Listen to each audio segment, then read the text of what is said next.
Hello everybody. आज ray optics के first chapter में हम इसका fourth lecture multiple image formation discuss करने जा रहे हैं। एक इम्पॉर्टेंट टॉपिक है और इंटरेस्टिंग हुआ, तो चलिए स्टार्ट करते हैं। मल्टीपल इमेज फॉर्मेशन के लिए इन जनरल हमें एक से ज़्यादा मिरर की जरूरत पड़ती है। तो फर्स्ट ऑफ ऑल हम ले लेते हैं पैरेलल मिरर्स और देखते हैं। हमारे पास एक M1 मिरर है, इसके पैरेलल में एक दूसरे मिरर M2 को हम रखते हैं। व्हाट हैपन, एक ऑब्जेक्ट को रखें जैसे कि उसकी इमेजेस बनेंगे, वो एक ऑब्जेक्ट इनके बीच में हमने रख दिया। आपने देखा होगा कुछ बड़े शोरूम्स वगैरह में पैरेलल मिरर्स लगे रहते हैं और बहुत सारी इमेजेस बनती। तो वो फिनोमेनन हम देखने जा रहे हैं। सबसे पहले रे डायग्राम देखेंगे। ओ से लाइट रे स्टार्ट होगी, M1 से स्ट्राइक करेगी और रिफ्लेक्ट होकर M2 की तरफ जा रही है। इसी तरीके से O से चारों तरफ जाती है, M2 की तरफ भी जाएगी और M2 से रिफ्लेक्ट होगी। ये लाइट रे बार बार M1 M2 से रिफ्लेक्ट होती हुई जाएगी। यस और नो? राइट। अब इमेज फॉर्मेशन के लिए एटलीस्ट 2 रिफ्लेक्टेड रे चाहिए होती है। राइट। अब एक लाइट रे, ये सारी लाइट रे हमने किसी एंगल पर ली है, आपने देखा। एक लाइट रे लीजिए जिसका कि एंगल ऑफ इंसिडेंस 0, जो कि नॉर्मल के अलाउंग जा रहा है, लाइक दैट, जो डॉटेड लाइन से हमने दिखाया। तो 0 से रिफ्लेक्ट बैक हो जाएगी वो। राइट। इसके साथ में एक और रिफ्लेक्टेड लाइट रे इंटरसेक्ट करे तो इमेज का फॉर्मेशन होगा। ये देखिए रिफ्लेक्टेड लाइट है आपका M1 से। अगर इसको मैं पीछे की तरफ प्रोसीड कर दूं तो इससे मिलती हुई नजर आ रही है, तो यहाँ एक फर्स्ट इमेज का फॉर्मेशन हो जाएगा। I1 इसको बोल दिया मैंने। राइट।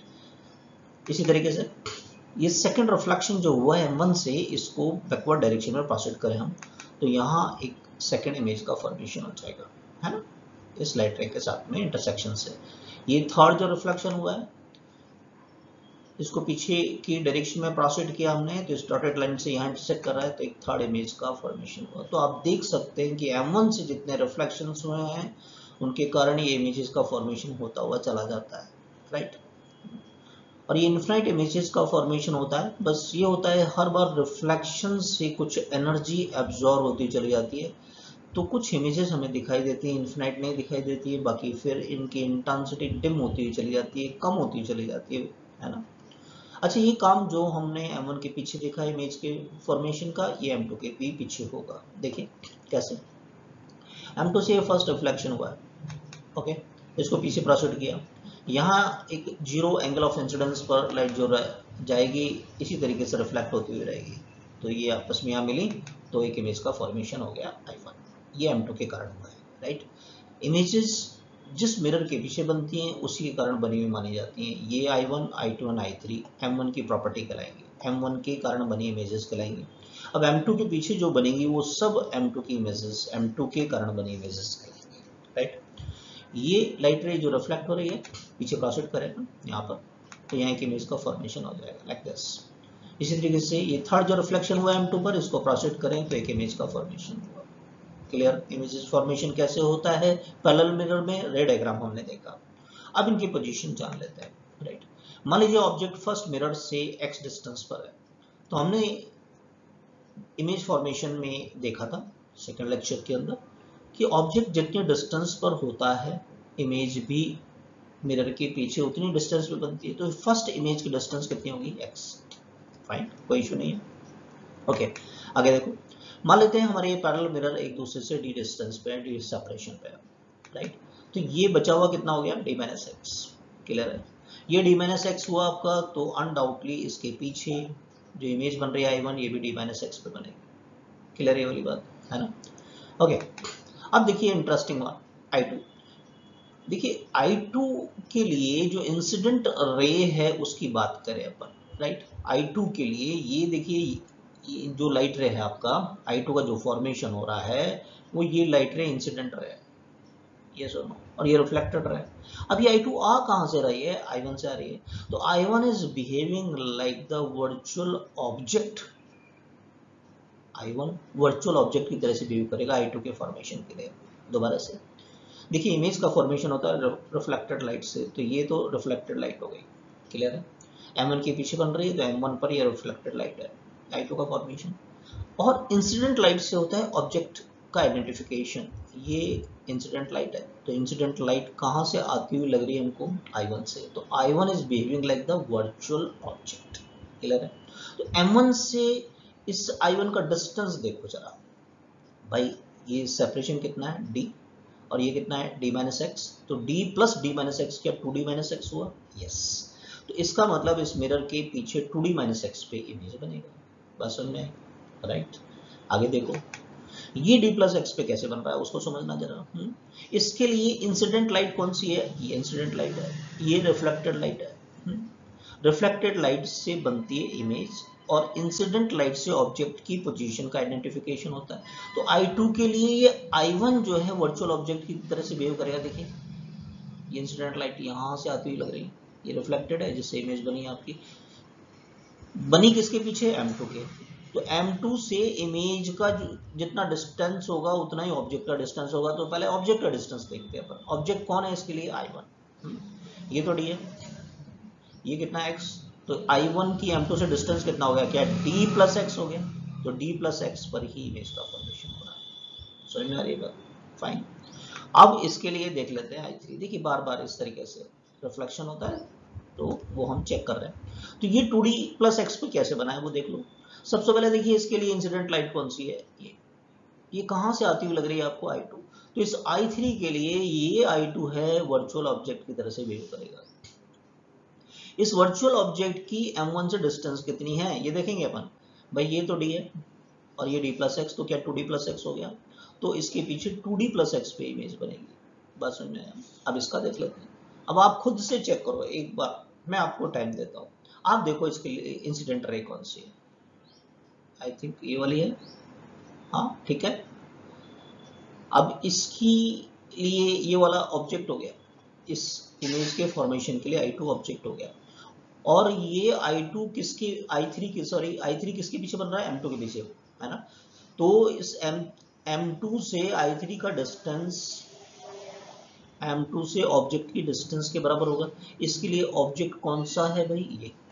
तो M2 से I2 का डिस्टेंस बताओ कितना है भाई? ये तो d है, ये 2d माइनस एक्स है, तो क्या 3d माइनस एक्स हो गया?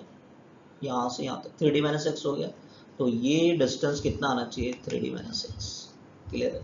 आ गया समझ, है ना? ये हमने देखा रे डायग्राम से। फाइन, आगे चलते हैं।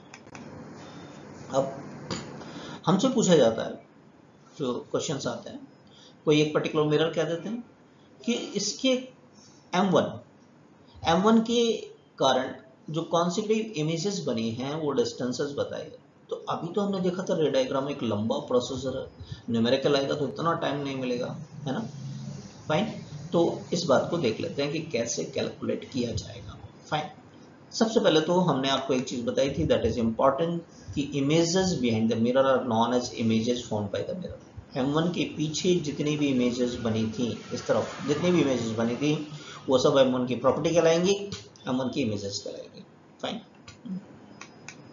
अब देखिए फर्स्ट इमेज तो ऑब्जेक्टिव डिस्टेंस कितनी है? x, तो फर्स्ट इमेज तो x पे बनेगी, इसमें तो कोई दिक्कत है नहीं, हमें बहुत अच्छे से पता है ऑब्जेक्ट जितने डिस्टेंस पे होता है इमेज भी उतने डिस्टेंस पे बनता है, तो I1 तो x पे बनेगा।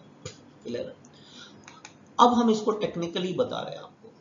टेक्निकली इसलिए नहीं, तो इमेज फॉर्मेशन करना पड़ेगा, वो एक बड़ा प्रोसीजर है। आप करिए क्या कि मिरर के बीच की जो डिस्टेंस है उसके डबल में से फर्स्ट इमेज की डिस्टेंस को माइनस कर दो। मिरर के बीच का डिस्टेंस कितना था? d। ये 2d मैंने क्यों लिया है इसका भी अभी एक्सप्लेनेशन आएगा, ठीक है? लेकिन ये टेक्निक ध्यान रखेंगे आप, तो इजी हो जाएगा। मिरर के बीच का जो डिस्टेंस है उसके डबल डिस्टेंस में से इससे प्रीवियस इमेज की डिस्टेंस को माइनस कर दो। तो 2d में से I1 यानी कि x को माइनस करेंगे। तो आप रे डायग्राम में चेक कीजिएगा, क्या 2d माइनस एक्स पे बना था M1 के पीछे सेकेंड। अब आपको थर्ड बनाना है, तो थर्ड के लिए बस ये डबल करते जाएंगे, 2d की जगह 4d कर देंगे यहाँ पर, है ना? इवन में चलते चले जाएंगे। 4d में से प्रीवियस इमेज की पोजीशन को माइनस करेंगे। ये माइनस कर दिया तो ये साइन चेंज हो जाएगा, क्या 2d प्लस एक्स हो जाएगा। अब आप खुद से पॉज करके चेक करो क्या ये 2d प्लस एक्स था, है ना? मस्ट हो गया, राइट।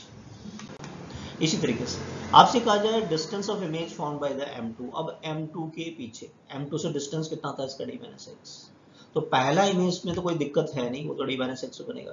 फिर अब हमने क्या टेक्निक बताया, मिरर की डबल डिस्टेंस में से i1 माइनस करना है, 2D में से i1 माइनस करना है, तो d माइनस एक्स माइनस कर दो और चेक करो, आप कॉपी पेन लेके बैठा करो, चेक करते रहो अपने डायग्राम को, क्या d प्लस एक्स पर बना था m2 के पीछे सेकंड। इसी तरीके से थर्ड वाला 4D में से प्रीवियस इमेज की पोजीशन को माइनस कर दो,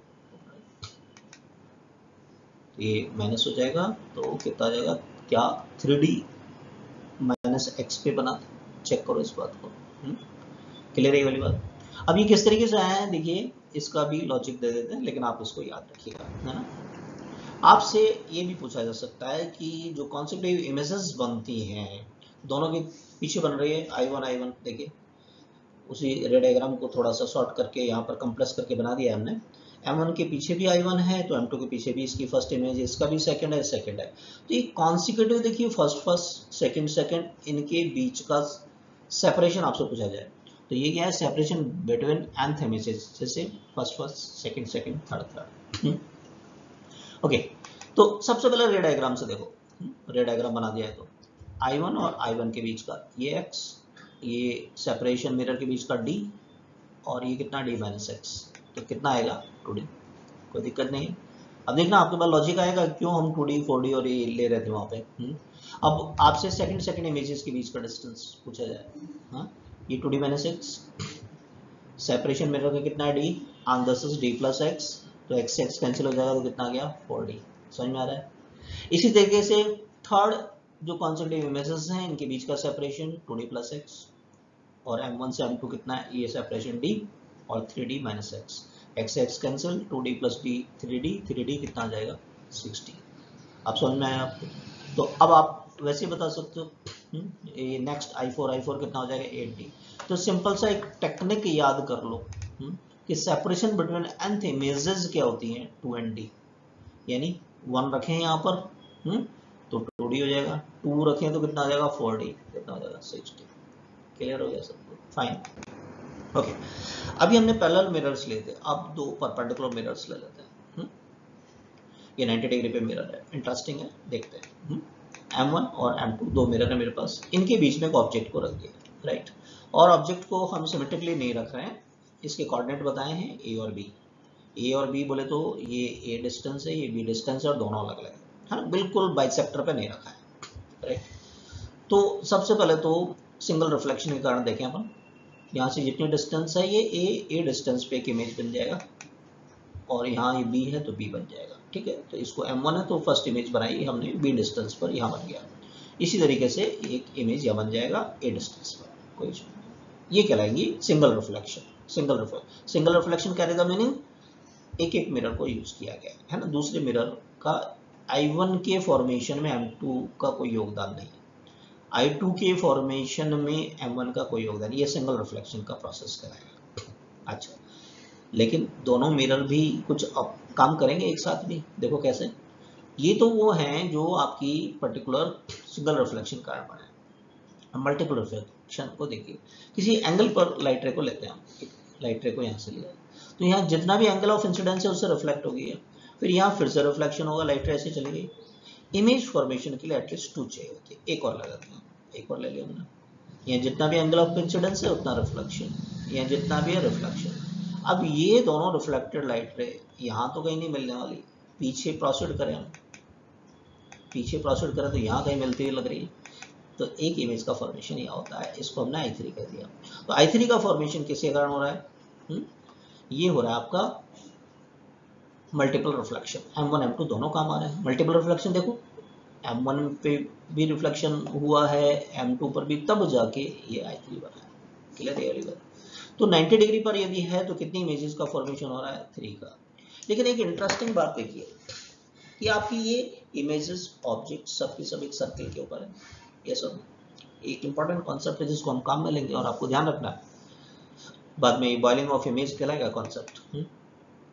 अब ये रे डायग्राम आपने देखा तो टोटल कितनी इमेजेस बन रही है 3। जैसा हमने एक्सप्लेनेशन में बताया कि I1 I2 का फॉर्मेशन किसकी वजह से हो रहा है, सिंगल रिफ्लेक्शन, याद रखना है, और I3 का फॉर्मेशन किसकी वजह से हो रहा है, मल्टीपल रिफ्लेक्शन, एक से ज्यादा बार रिफ्लेक्शन हो रहा है तो हम उसको क्या कहते हैं, मल्टीपल रिफ्लेक्शन। बात समझ में आई। अब इंपॉर्टेंट बात कि ऑब्जेक्ट और इमेजेस सबकी सब एक ही सर्किल पर हैं, ध्यान रखना, सारे के सारे इसकी इमेजेस और ऑब्जेक्ट एक ही सर्किल पर होते हैं। इस सर्किल की इक्वेशन की बात करें, इन दोनों मिरर का इंटरसेक्शन अगर ये ओरिजिन पर है, राइट, और ये रेडियस r है, तो इक्वेशन ऑफ द सर्किल क्या होगा, x² + y² = r²। क्या कि centre of the circle origin कहाँ पर है, m1 और m2 के इंटरसेक्शन पर, यहाँ पे, और रेडियस क्या है, ऑब्जेक्ट तक की ये डिस्टेंस, ये रेडियस इसका। देखो इसके कोऑर्डिनेट को काम मिलें जरा, ये तो a है आपका, ये आपका b है, यानी ये b है आपका और ये a है। तो ये जो रेडियस अगर हम यहाँ बनाएं तो क्या इस r² की वैल्यू होगा a² + b², यस, तो ये वैल्यू रख दें, फाइन। तो अगर a और b कोऑर्डिनेट पर कोई ऑब्जेक्ट रखा है तो वो ऑब्जेक्ट तथा उससे बनने वाली जो इमेजेस होती हैं एक सर्किल पर होती हैं, उस सर्किल की इक्वेशन क्या होती है, x² + y² = a² + b²। Clear है? ये कॉन्सेप्ट कहलाता है सर्किल पे जो होते हैं ऑब्जेक्ट और इमेजेस, बॉइलिंग ऑफ इमेजेस। इसको और थोड़ा सा डिटेल में डिस्कस करते हैं। हमारे पास किसी एट रैंडम एंगल पर m1 m2 दो मिरर है, ठीक है, और बाइसेक्टर पे नहीं, हम बीच में कहीं एक ऑब्जेक्ट को रख देते हैं, राइट। ये ऑब्जेक्ट m2 और m1 के साथ डिफरेंट एंगल बना रहा है। देखिए ऑब्जेक्ट m1 m2 के साथ अल्फा एंगल बना रहा है, तो सबसे पहले देखिए कैसे बनती है इमेजेस पूरे सर्किल पर, वो बात लेके चल रहे हैं। अल्फा पे है ना, तो अल्फा एंगल बनाते हुए ही एक इमेज का फॉर्मेशन होगा, ध्यान दीजिएगा, फाइन, इसको I1 कह दिया। लाइकवाइज ये एंगल बीटा है, हमने बाइसेक्टर में रखा, ये अल्फा बीटा अलग अलग है m1 से, तो इस बीटा एंगल पर ही m1 के कारण फर्स्ट इमेज का फॉर्मेशन होगा। समझ में आ रही बात? और बाकी बनने वाली, क्योंकि तो मल्टीपल रिफ्लेक्शन होगा, भी इमेजेस इस सर्किल पर ही होंगी। तो जैसे हम नेक्स्ट इमेज बनाना चाहें, हैं, नेक्स्ट इमेज बनाना चाहें तो ध्यान दीजिए वो 2α + बीटा पर होगी। अब ये 2α बीटा कैसे, इसके लिए पैरेलल मिरर में देखा हमने कि I1 है आपका ऑब्जेक्ट की तरह से बिहेव करता है। अब आप M1 के पीछे ये I2 बना रहे हैं, ध्यान दीजिए M1 से I1 के द्वारा बनाया गया एंगल है कितना, चेक करना जरा, क्या 2α + बीटा है, तो ये भी कितने पर बनेगा, 2α + बीटा पर। बस समझ आ रही है? अच्छा, यहाँ पर एक I2 बनेगा, उसके लिए ऑब्जेक्ट की तरह से बिहेव करता है। आप पहले से खुद से बताओ, M2 के पीछे बनेगा वो, M2 से I1 कितना एंगल पर है, क्या अल्फा + 2 बीटा है, यस, तो यहाँ अल्फा + 2 बीटा पर एक I2 लगेगा। बस समझ में आई? क्लियर है वाली बात? तो क्या कहते हैं, object and all it's images always, जितनी भी इमेजेस बनेंगी, है ना, ये डिपेंड करेगा कितना है, तो और भी बनेंगी, अभी देखेंगे अपन कि बहुत सारी इमेजेस बनती हैं, लेकिन जितनी भी इमेजेस बनेंगी सब की सब किस पर होती हैं, एक ही सर्किल पर होती हैं। The concept is known as boiling of images. क्या कहलाता है, बॉइलिंग ऑफ इमेजेस। अब हम समराइज कर लेते हैं कि दो मिरर किसी एंगल पर हैं, तो टोटल नंबर ऑफ इमेजेस कैसे काउंट करते हैं, कैसे फाइंड करेंगे। बॉइलिंग ऑफ इमेजेस में हमने देखा कि ऑब्जेक्ट और सारी की सारी इमेजेस एक सर्किल पर होती है, एक सर्किल पर है, एक सर्किल पर है, ध्यान दो, तो 360 डिग्री पर है, यस और नो, है ना, 360 डिग्री बनाएगा सर्किल। तो सबसे पहला काम क्या करना है अपने को कि 360 में उस एंगल का डिवाइड करके देखना है, ये एंगल कौन सा है, मिरर के बीच का। अगर वो इवन इंटीजर आ रहा है तो हम नंबर ऑफ इमेजेस में एक माइनस कर देंगे। सर एक माइनस क्यों किया, एक पोजीशन तो ऑब्जेक्ट का भी होता है ना, हम तो इमेजेस का नंबर ले रहे हैं, बात समझ में आ रहा है ना। लेकिन इट में हैपन कि आप डिवाइड करें और वो ओड इंटीजर आ जाए। अब इसमें दो पॉसिबिलिटीज होती है कि ऑब्जेक्ट आपका सिमेट्रिकली प्लेस है। अभी सिमेट्रिकली क्या, सिमेट्रिकली मतलब एंगल बाइसेक्टर पर रखा हो, बिल्कुल बीच में रखा हो, है, तो एंगल बाइसेक्टर पर रखा हुआ है तो एक पोजीशन ऑब्जेक्ट गिर लेता है, तो दोबारा से 1 माइनस कर देंगे, है ना, क्योंकि बॉइलिंग ऑफ इमेज में हमने देखा ऑब्जेक्ट भी उस सर्किल पर ही होता है ना, राइट। हमने 360 में उस एंगल का डिवाइड किया है। लेकिन अनसिमेट्रिकली अगर रखा है तो मजा हो जाएगा आपका, कैसे, ऑब्जेक्ट से इमेज अलग होगी, ऑब्जेक्ट उस पोजीशन को नहीं घेरता है अनसिमेट्रिकल पोजीशन, सिमेट्रिकल नहीं है ना, तो आपको एक ज्यादा मिलता है, ऑब्जेक्ट की पोजीशन अलग हो जाती है उस केस में। फाइन। ऐसा भी होगा कि इवन और ओड इंटीजर नहीं आ रहा, इंटीजर ही नहीं आ रहा, नॉन इंटीजर आ रहा है, डेसिमल में आ रहा है, 1.2, 2.4, 1.9, ये सब। उस केस में आपको क्या करना है, बस ये जो भी आ रहा है उसका इंटीजर वैल्यू ले लेना है। मतलब एक एग्जांपल से बताते हैं इस बात को। एग्जांपल के लिए 50 का डिवाइड किया 7.2 आया, तो नंबर ऑफ इमेजेस आप इसका इंटीजर वैल्यू ले लो 7, आपका आंसर क्या कहलाएगा, 7 कहलाएगा। क्या कहलाएगा, 7। समझ में आ रही बात? ओके, चलिए अब कुछ क्वेश्चंस देख लेते हैं, क्वेश्चन में अप्लाई करते हैं ये कॉन्सेप्ट जो हमने जाने। फर्स्ट क्वेश्चन लेते हैं, find total number of images of an object placed between the two plane mirror. इस क्वेश्चन के अपने कई पार्ट्स हैं, 1 बाय 1 लेके चलते हैं। वेरी फर्स्ट, थीटा है 30 डिग्री। तो सबसे पहले हमने क्या बताया कि आप बॉइलिंग ऑफ इमेज का कॉन्सेप्ट यूज करेंगे। बॉइलिंग ऑफ इमेज का कॉन्सेप्ट क्या कहता है कि ऑब्जेक्ट और इससे बनने वाली सारी इमेजेस एक सर्कल पे होंगी, सर्कल पे होंगी तो टोटल एंगल कितना बनाएगा, 360। अब एक और ये कह दिया उन्होंने, सिमेट्रिकली प्लेस्ड है, राइट। तो पहला काम होगा, आप 360 में थीटा का डिवाइड करो, 30 का डिवाइड करेंगे तो कितना आएगा, 12। 12 क्या इवन इंटीजर है, इवन है, तो उस केस में कैसे भी रख दिया जाए, हमने देखा था कि ऑब्जेक्ट एक पोजीशन घेर लेता है ना।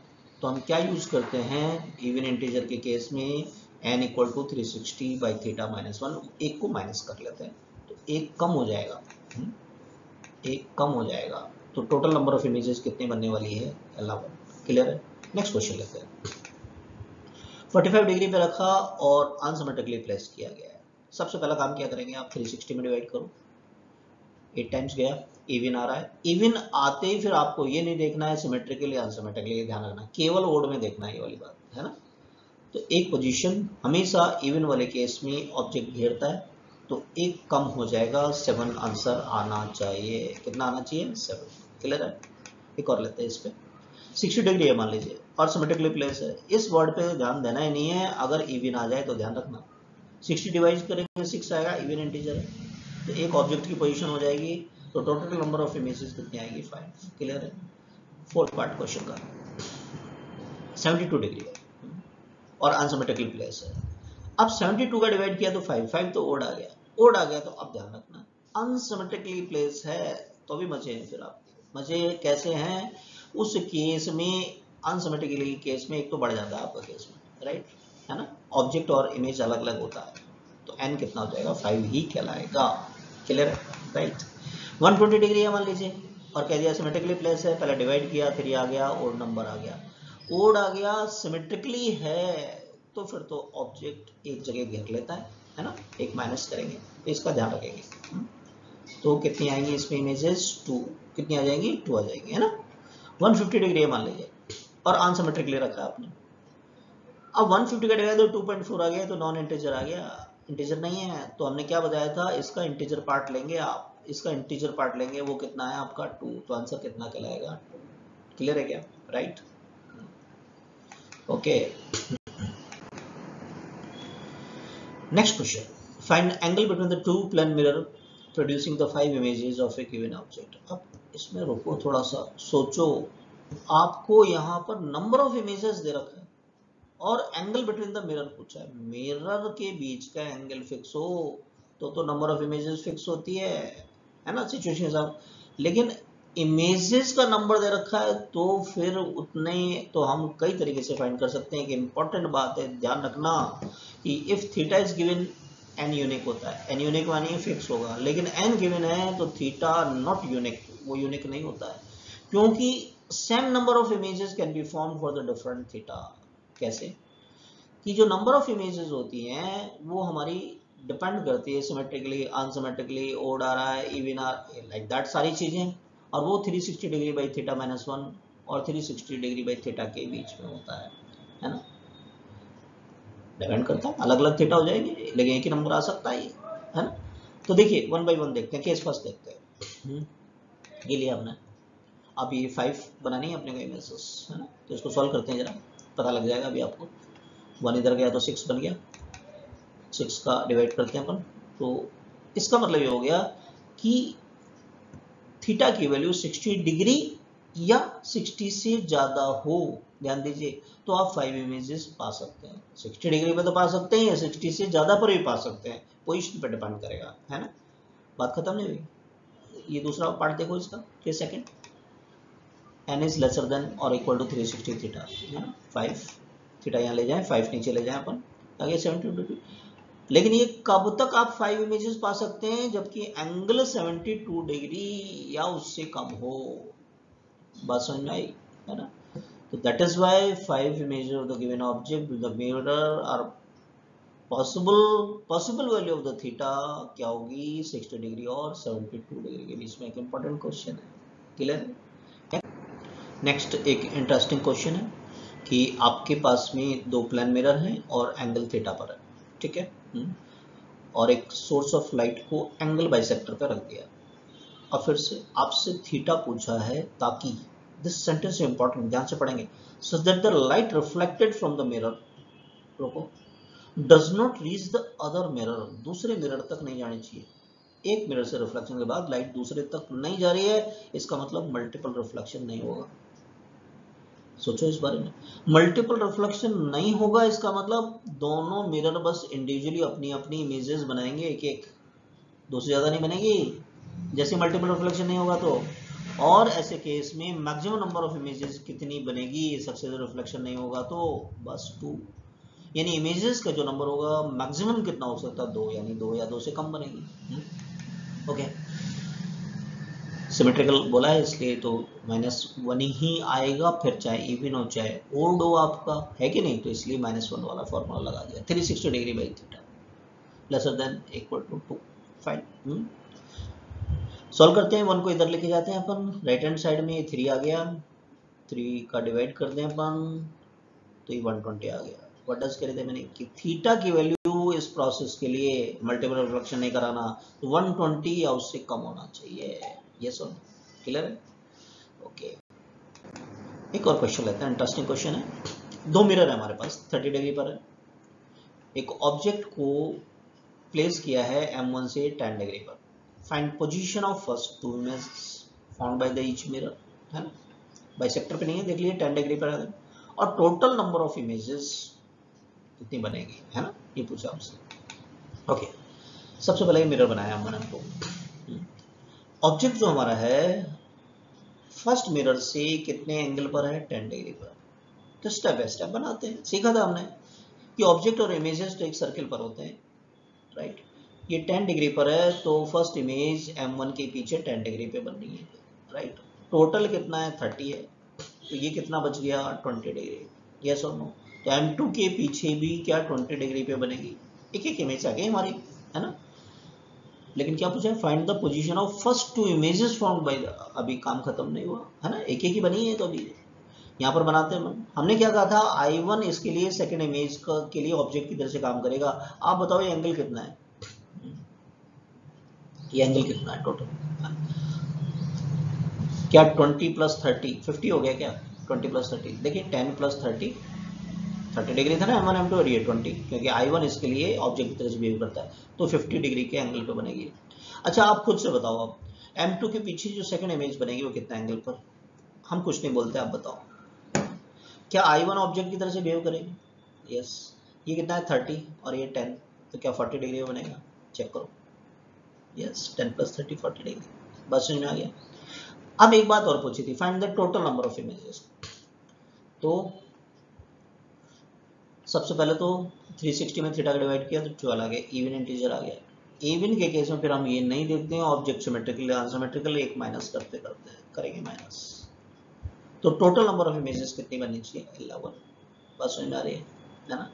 अब हम आपको एक टेक्निक और बताते हैं, देखिए कि ये मल्टीपल रिफ्लेक्शन होता कैसे। आपसे अभी तो बस ये पूछा, देखो कि ये दो इमेजेस, हर इमेज 11 इमेज बनेगी, हर इमेज के लिए एंगल, काम थोड़ा बड़ा हो गया, तो उसके लिए एक टेक्निक बताना जरूरी है। देखिए एक टेक्निक समझते हैं, M1 भी बनाता है M2 भी बनाता है ना, दोनों को लेके सिंपल प्रोसीजर है। अच्छा M1 से ऑब्जेक्ट कितने डिग्री पर था? 10 डिग्री पर, यस और नो? अच्छा तो M2 से कितने डिग्री पर था? 20, यस और नो? अच्छा दोनों के मिरर के बीच का एंगल कितना था? 30, राइट? तो अब देखना, बस आप क्या करो, ये 30 डिग्री ऐड कर दो, 40 हो गए क्या? तो M2 के पीछे जो सेकंड इमेज बनने वाली है वो 40 पे बनेगी। बात समझ आ रहा है? देखो इजी है बिल्कुल। अच्छा इधर सेकंड पे आ जाओ, 30 ऐड कर दो, 20 प्लस 30 कितना? 50।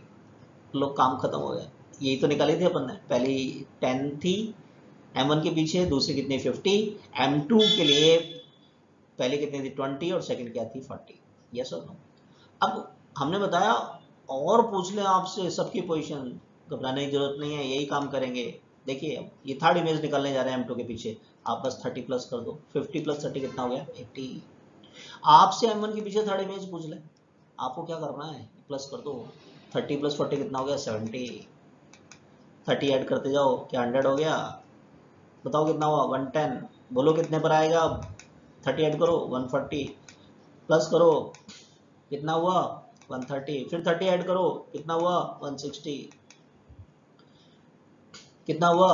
170। अरे बस 30, ये चलता रहेगा क्या? नहीं, कभी तो रुकना पड़ेगा। क्यों? आपको ये देखना है क्या ये 180 से ज़्यादा हो गया क्या? यस, वहाँ रुक जाना है। टोटली एंगल 160 होगा दोनों तरफ का ऐड करते, 180 180 दोनों तरफ सर्किल होते, 360 से ज़्यादा होता नहीं है आपका एंगल। इसको भी ऐड करके देखना क्या 180 से ज़्यादा हो रहा है? रुकना पड़ेगा, ये नहीं होगा, परमिशन नहीं होगा, थीटा से ज़्यादा होता है। तो टोटल नंबर ऑफ इमेजेस ध्यान दीजिए, ये 170 प्लस 160 बस यहीं तक बनेगी, है ना? और बीच का एंगल कितना है? 30। सर्किल पे तो एंगल मेजर करेंगे, M1 के पीछे 170, M2 के पीछे 160, और दोनों मिरर के बीच का एंगल कितना है? 30 डिग्री। दोनों मिरर के बीच का एंगल कितना है? 30 डिग्री। तो कितना हो गया? 360 डिग्री। लेकिन जैसे ही ये 360 का फॉर्मेशन होता है, दोनों तरफ की ये वाली जो इमेजेस हैं 170 डिग्री और 170 डिग्री, ये दोनों कॉन्साइड हो जाती हैं, तो इसको एक ही तो काउंट करोगे फिर आप। तो देखो 1 2 3 4 5, ये 6 है, 1 2 3 4 5 6 है, 6 6, लेकिन ये लास्ट इमेजेस कॉन्साइड है, तो एक माइनस कर रहे हैं अपन, कितना गया? 11। फॉर्मूले से भी 11 ही देखा था ना, बात आ गई समझ में? ओके, अब नेक्स्ट लेक्चर में हम लेंगे velocity of image. Thank you for watching. जो फर्स्ट टाइम आए हैं वो सब्सक्राइब करिए, जिससे कि आप इसको ज्वाइन कर सकें। मिलते हैं नेक्स्ट लेक्चर के